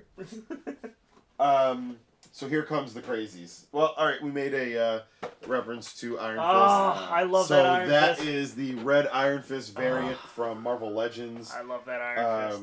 Absolutely love it. So, all right, take that one down because here comes the good stuff. So, this is the comic book Rocket Pack and leather jacket version of Hellboy. by Mezco Toys. That is one of the better, if not the best lines. It just looks so good. Really, really matches the style of the comic. From the comic, I also have the Lobster Johnson. Oh, nice. Oh. Now, over in the other room, I have the variant, the San Diego Comic-Con variant from that year, which is the Ghost of Lobster Johnson. Absolutely awesome figure. Sweet. So I have a couple movie figures. For the movie they did for Hellboy, there was Hellboy 1 and then Hellboy 1.5 is how they had done the figures. Okay. I can't remember which one was which. Oh, it says it right on top. So the series 1, I found the Cronin from the Hellboy movie. And then a regular Abe Sapien who looks absolutely awesome. Oh my god. So the 1.5 was like little update things where you wouldn't the spoiler free stuff is what 1.5 was. Or I'm sorry, series 1 was spoiler free. Series 2 was like, oh, Abe gets hurt and this happens and that happens. So you have Cronin in his full Nazi regalia as one of them, and then Hellboy as Unrama, and he's got the flaming crown. So this is the damaged version. That is a yellow that box. package. That is yellow. So that is awesome. Couple really cool pieces. What else was in here? Oh, I found this for anyone who likes Disney and I guess sushi. Disney did the Vinylmation line where the figures would all be the same figure and then you get different paint apps on them. So this one, I was trying to take it out so if you could see it without the lights on and stuff. It's all sushi for the Vinylmations. Let's see if we can see it here on the camera. Yeah. What I like is it's got the ginger, the ginger and the wasabi on this side here. So and it's little tiny versions. Looks like a big bento It would have been box. neat if it did come with chopsticks. I was about to say it would have been neat if it did come with. Yeah, and it's got they're special Vinylmation chopsticks too. So yeah, really cool little set. But again, as I clean out, I'm finding these just insane things. I gotta say, some of this stuff will be going up on eBay. So on eBay, it's Bobby T 5-time. If you guys want to buy any toys, got a ton of them. Be putting up some Knights of the Slice. So actually, brings me to Knights of the Slice. I was kind of conflicted. I found in my Knights of the Slice, I was going through this stuff, and I found what I have for doubles. I have for doubles, I have a Chaos Knight, a Vice Knight, and one of the other more rare Knights. I can't remember which one it was. But they all go for about $50 a piece. Should I, and I'll take your guys' see what you guys think. Should I put it up on eBay, knowing I'm going to get $50 and just whatever per figure, or do I take the other route and do a raffle?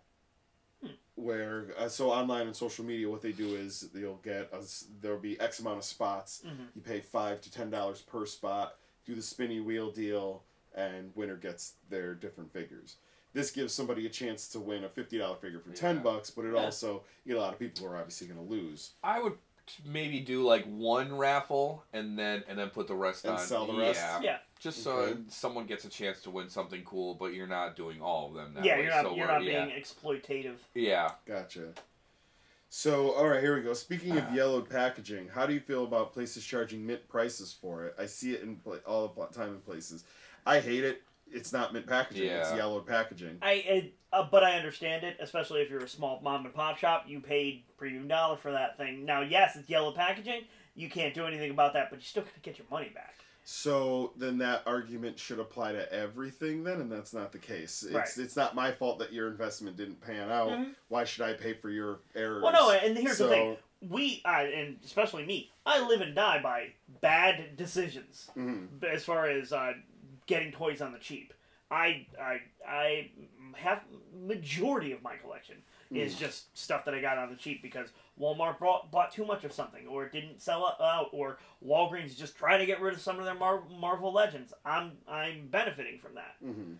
But there is also the mom and pop part of it, and it's tough to run a business sometimes. Are you talking about people like collectors reselling stuff at? Yeah, some stores or different collectors. So it would be like me selling that package and going, oh well, it's mint, but the the package is yellow, which means that then you left it in the sun or it wasn't stored properly. Right. Yeah. In this case, that figure, if you notice, all the rest of them are perfectly fine. The reason why that one's discolored is because it was on the outside of the box, and that outside of that box was facing a spot that got hit. Yeah. So no, it's not. It's not a mint. Yeah, figure. I see. Well, I'm sorry, it's a mint figure. It's not in mint packaging. Right. Yeah, I guess that's the thing. If an independent seller, like if I was at a flea market and I saw something like that, and the guy's like, "Oh, it's mint or whatever," and I'm selling it for this price because it's mint, I would disagree. If I saw this at a store and they were like, "Oh, we're selling it for this much," I'd be like, "Nah, like this is because that's what happens at my work. Like if we look at that, where's the Harley Quinn box? Yeah, the Mango Harley Quinn. Yeah, box. I mean, look at this box. It is mongoloided up and like just, I mean, it broken. Just destroyed. And who's gonna buy that? Who? Someone who loves Harley Quinn and doesn't give a crap about a box. Yes, but the majority of the pop collectors, even if they do take them out of the box, they still want the box in good condition. The box is gonna be pristine. Yeah, because when they resell it, they're gonna put it back in the box and everything like that. So what pop collector is going to? I mean, I bought it obviously as a joke, but who would you buy it at full price? No, hell no. It'd be like, oh, I'm gonna put this on the wall. Nah. Yeah.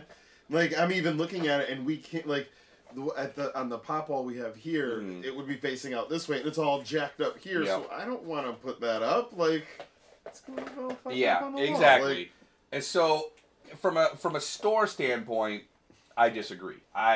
If I saw something like that, this, they have the right to charge whatever they want. Yeah. It's who's going to pay for it. Is right. What it comes down and that's the market right there. Yeah. What's the market going to bear? And I apologize are you going to get that money? for using the term mongoloid. I heard it and I said, you know what? He's making a point right now, but when we go off the air, I'm probably gonna. I apologize. Yeah. So this is something I've shown before on the show. I think this is the coolest. Going back to the Knights of the Slice stuff, anyone who likes Knights, pick this up.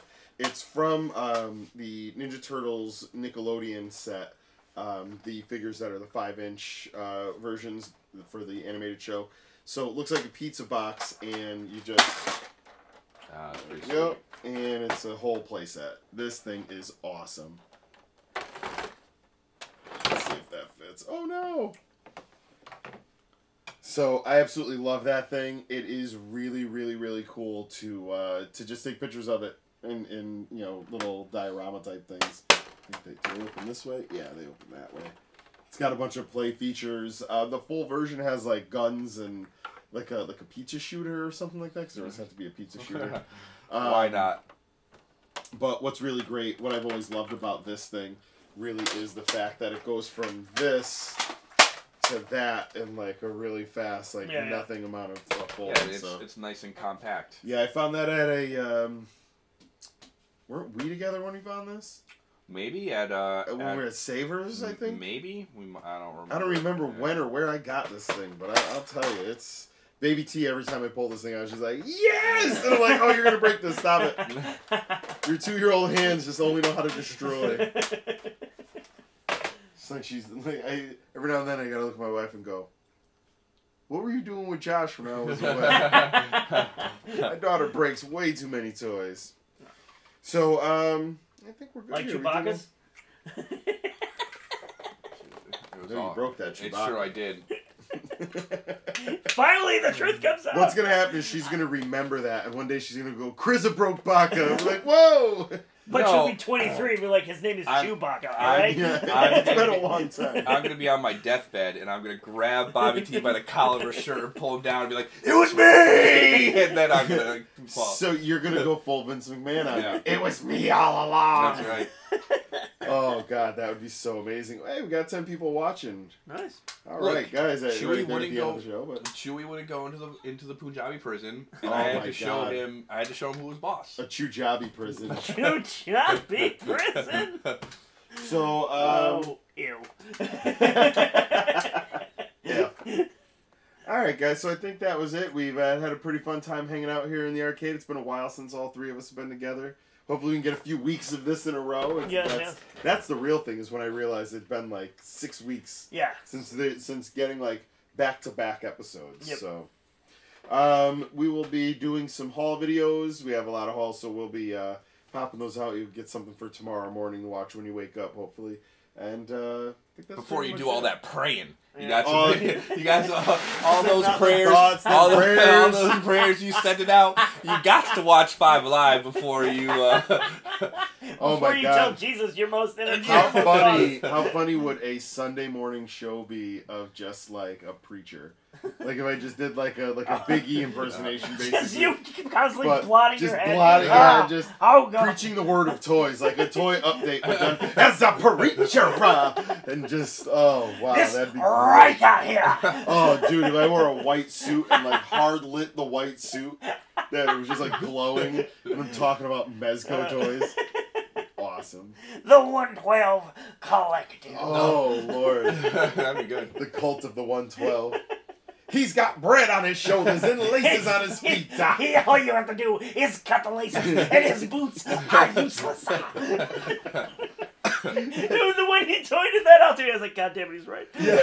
So before we go, what we're laughing about here is the New York 112, Yeah, the 112 scale New York Comic Con Wolverine. He's got boots that are knee-high boots, but they're laces all the way down. And who are we with? Oh, Mike DeCamp. Mike sees it and he goes, "This is stupid. This is dumb." And we're like, well, what's the problem? He goes, "I hate this." Because his shoulder looks like he's got 2 giant bread rolls on his shoulders. And his bootlaces, he goes, "Wolverine's not going to have bootlaces. Sabretooth is going to clip him right off." And then what? He's barefooted. This is dumb. I can't handle this. It was the smallest thing, and I'm like, God damn it, he's so right. Oh, shit. Yep. Yeah, so that was a pretty good time there. Yeah, I really do think a Sunday morning, the religion of toys. Yeah. What would that be called? It would be like Sunday school. Yeah, Sunday school. Something to that effect. Sunday school with Reverend Bobby T. With Reverend T. With Reverend T. So what's the thing you need to understand about Naveen Andrews is this. See, now the thing is. Well, that's exactly it. Like, my entire show would be just about, like, the weird, overdeveloped thoughts that go through my head of, like, who should have played Khan in the Star Trek movie. So, would you guys like to watch 30 minutes of that? Because I will go for 30 minutes. I will look like that, however. Pentagram and everything. Actually, it would just be a pentagram and a 5. No, it'd be a pentagram and the 5, and then each of the 5 would be your 5 favorite toy companies. Yeah, no, just a Marty Jannetty head. The holy triumvirate of toys. There'd be a Can't Stop the Music Yes, dog. anyway. Or just Steve Gutenberg's face. The Goots. Blessed are the toys Sundays. That's dude. Yeah. I think we got to do this. This would be pretty funny. Every Sunday morning, however, I'd have to do it when my daughter goes to swim class, so that she's not like, that's real. What real religion is, right? Yeah. She goes to school preaching the word according to NECA. Now, I just got one thing to say to you, viewers.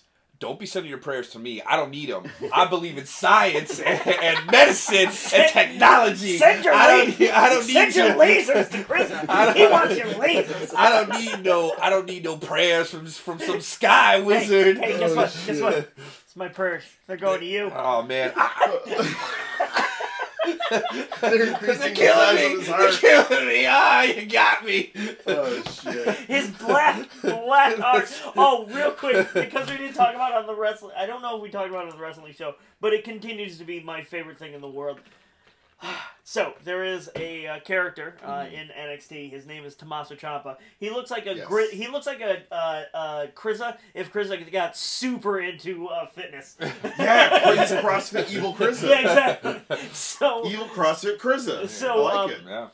He that's like the 3rd wrestler Martin has said. No, it's just a second. It's Cesaro and is that what it is? it's Okay. Cesaro and Crizaro. It's Crizaro and Tommaso Krizza. So anyways, he is beating up. He's showing up and beating up another wrestler named Johnny Gargano, and he's doing this after a long time off with an injury. and he has a new design T-shirt, So and it is awesome. amazing looking. Essentially, a skull with a beard, and it says Blackheart. Nice. It's awesome looking. So people have been sending him Twitter messages like, "Hey, Ciampa, where can I get your new T-shirt? When's it showing up on WWE Shop? I can't wait to buy it." And to every single person he writes, "You're never buying it. I'm never making it for sale. You abandoned me, so Awesome. now you can't have my shirt." Awesome. It is heel on a level that no one reaches anymore, and I'm so happy. That's good. Yeah, it's a really cool shirt too. Hopefully they don't go that route, but I love it because Jericho does that. Exactly. You're not allowed to. You can't buy Jericho shirts when he's a heel because he doesn't want to see Jericho shirts in the crowd. Right. Heel's gonna heel. Ryan Howard's saying that Rebel Heart's better than Blackheart. Rebel Heart is better than Blackheart. That having been said, that T-shir's badass. It is pretty sweet. Look, I love me some Gargano, and I can't wait for him to show up as, like a masked Gargano or what's going to happen. Dude, if he shows up as a Luchagano, that'd be pretty good. just a backwards Italian flag like that idiot singlet last night. Oh my god! All right, we'll get into that on our Wednesday show. That was really good. But hey, in the meantime, thank you very much everybody for hanging out. We have been 5 Alive. I am Bobby T. And I'm Martin. And I'm Chrisza. Make sure you like, share, subscribe, follow us at 5 Alive VP on Twitter, Instagram, Facebook, also Patreon.com/5AliveVP. We will be having special commentaries on 1990s WCW pay-per-views, which are out of control. If you like wrestling, we didn't realize this till we started watching this, how inappropriate. It is the weirdest mixture of great wrestling, terrible wrestling, and horrendous inappropriateness that I've ever been subjected to. Terry Funk on commentary with Jim Ross is like magic. Terry Funk is like if Booker T and late stage Bradshaw had a baby